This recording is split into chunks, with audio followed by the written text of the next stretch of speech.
So now we have learned two hooks, use context, and then the other one is use reducer. So what we have learned with use reducer, how do I extract the state handling logic outside the component, or extract out from the component, yeah, into a pure reducer function. Now what is that we have learned actually with use context? So with the use context we have understood how do we pass the data to what, to, or how do we share the data, I should say. We are not passing it, how do we share the data? Yeah. So now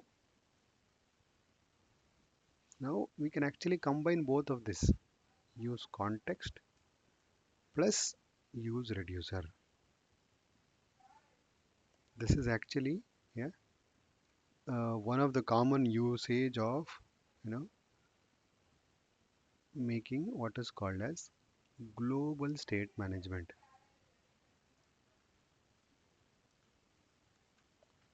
What it is? It's called global state management. What it simply means, so we know what is state management. Yeah, we have done some state. We have also understood what exactly is a state, correct? And for state management, so far we have learned in React, especially at component level, we know what is called as use state. And then another hook we have understood is use reducer. Both can be used to store data at component level. Yeah, I can use a use state in component. Also, I can use reducer at the component level only. But now the next thing we are trying to understand is how do I maintain the data or a state at app level,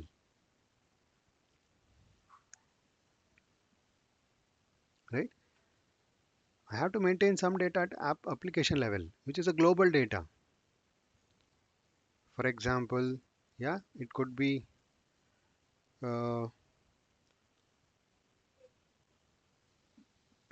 again something of that user logged in details. Yeah, I might have some list of endpoints. Yeah,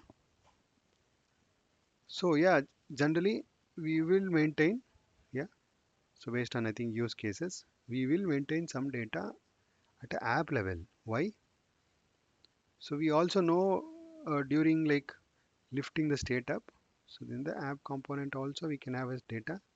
If it is there in app, this can be given to all the child components. Any child components can consume, isn't it? So so now we are talking about how do I maintain at this app component level so that it is actually kind of hold the data for the entire component tree, entire application data, not just again using some use state in the app itself. No, that will not be enough. We know that, yeah, it is only for for that component, but then how do I get an update from this leaf component? How do I read from that leaf component? And that is actually called as global state management. Yeah, so you are managing globally, which is nothing but application level. These two are one and the same. For this the pattern is using this context and reducer, not just simply use state. Okay, so we don't use state, instead we use reducer. And then how do I provide to the entire tree? Yeah, we have learned using use context. So this context and reducer pattern is what we use for managing the entire application state. And this is what the topic here, scaling with scaling with reducer and context.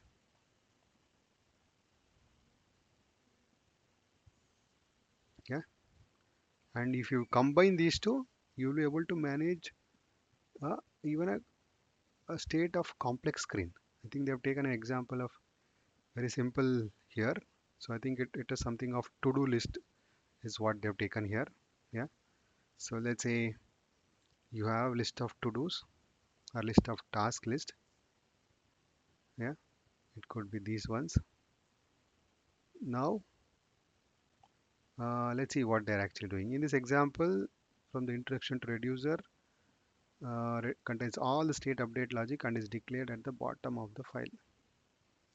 Okay, they have app.js. That is where they are maintaining the data of the task. Okay, interesting.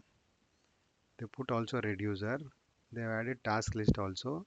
So basically here they're talking about reducer. Okay, but then we know what is the purpose of reducer, right? Yeah, so it makes the component simple. We just dispatch from each of the event handlers. We kind of dispatch what has to happen next. Yeah. Now the simple problem they have taken is, so this is a task list that has all the editor part and edit all the part. But this is another component called task. Yeah. So very simple scenario they've taken just to explain this. So we have an app component. There is one component called task list. And next to this, we have got another component called task.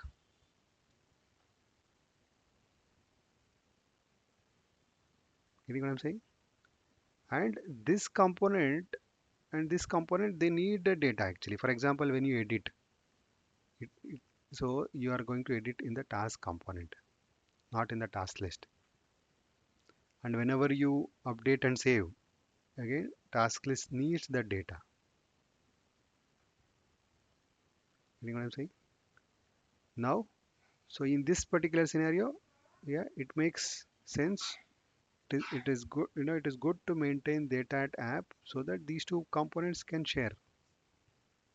So instead of maintaining the data, whatever is in the task list, yeah, that list of data, so we are going to get it from what? From the app. App is where we maintain the task list also, and also we maintain another one called as task.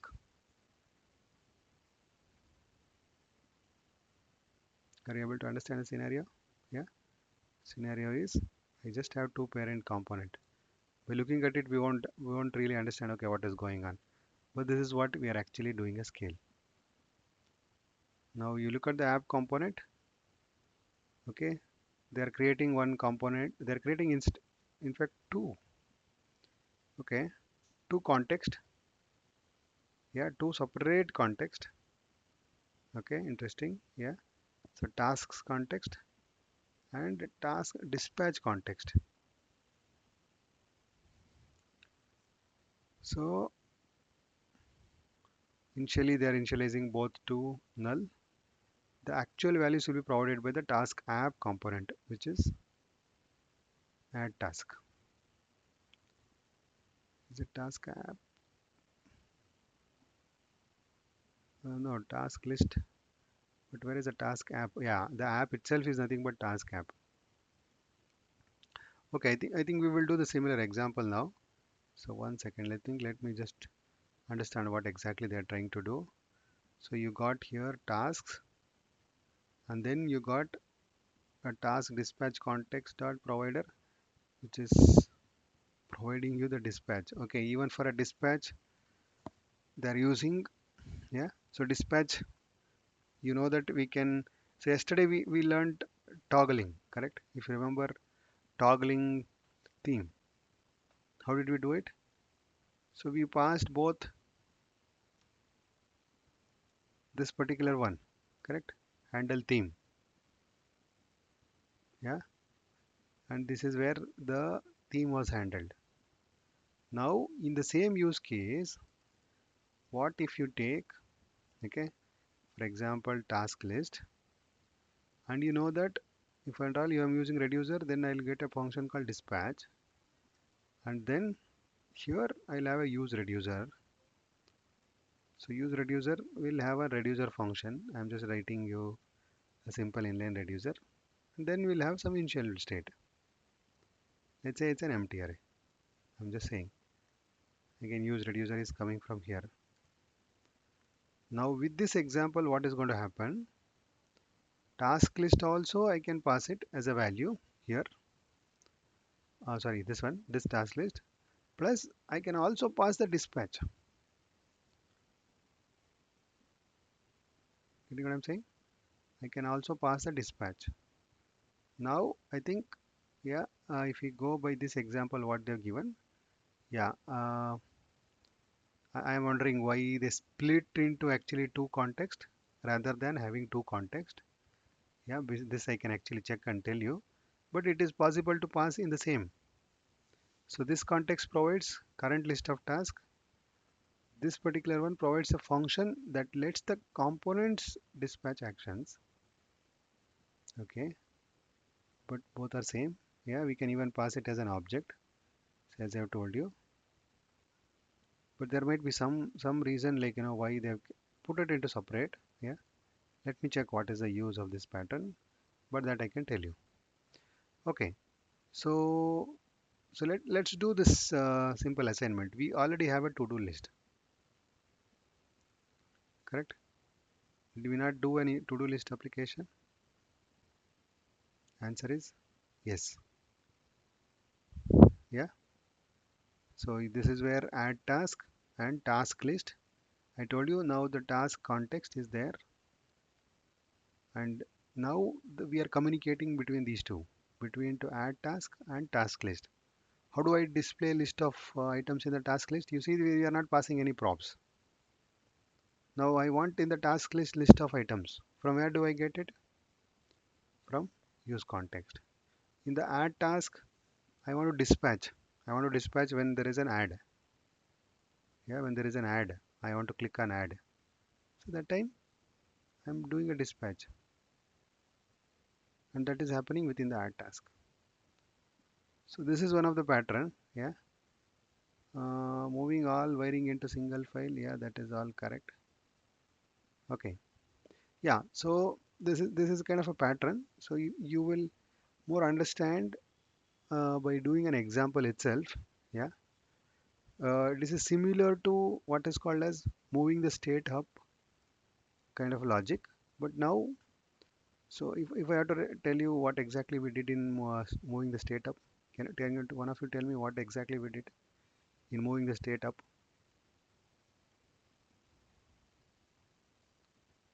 Any idea? Lifting the state up.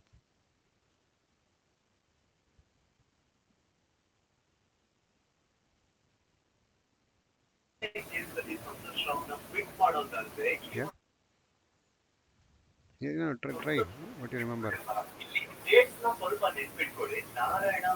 We are just basically moving, state to common parent element, common parent Why did component, we move to common parent? so that we can share.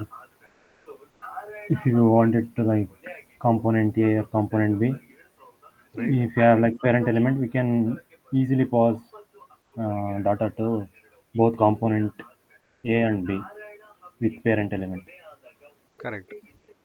Yeah. So you, instead of you maintaining tasks here and then you maintaining a simple task here, okay, both for adding a task plus editing a task, we need this component, which is like a form. Money. Your in your case, remember this is the input. This is having the input, whereas this is having pure list. Now what do we do? The logic says now move this whole part to the app component. Move this even task also, just the task part.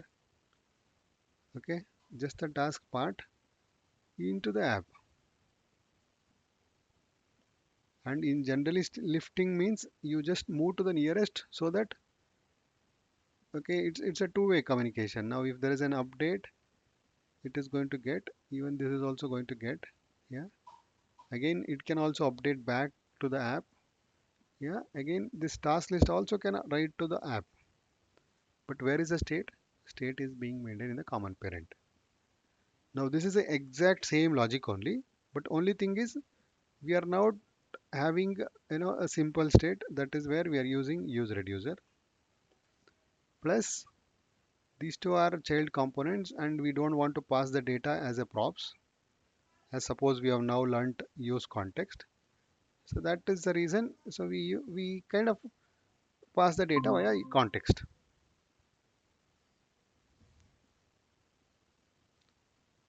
Is it clear?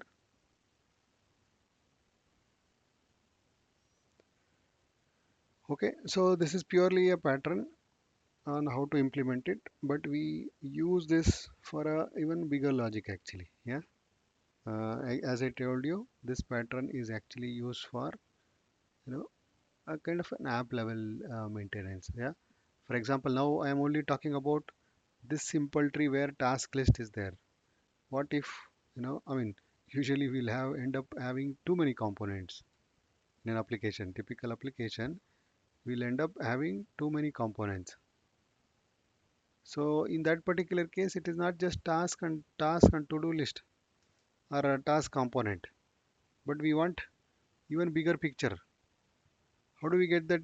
You know, how do we get that whole data shared across? That is where we need uh, we need a use context. For a simple case, we may not have needed. We might have just passed it as a props also. But now since we are learning that concept, that's where we passed it from the props. Okay. Now I got a you know again very good similar example that we have already discussed. So this is a use case. Okay. You will have to apply to this particular logic and let us solve this first. Now what we have learned, remember, we have done what is called earlier, what is called as list of users, user management. Do you remember when we discussed about map and all, we said list of users can be one component.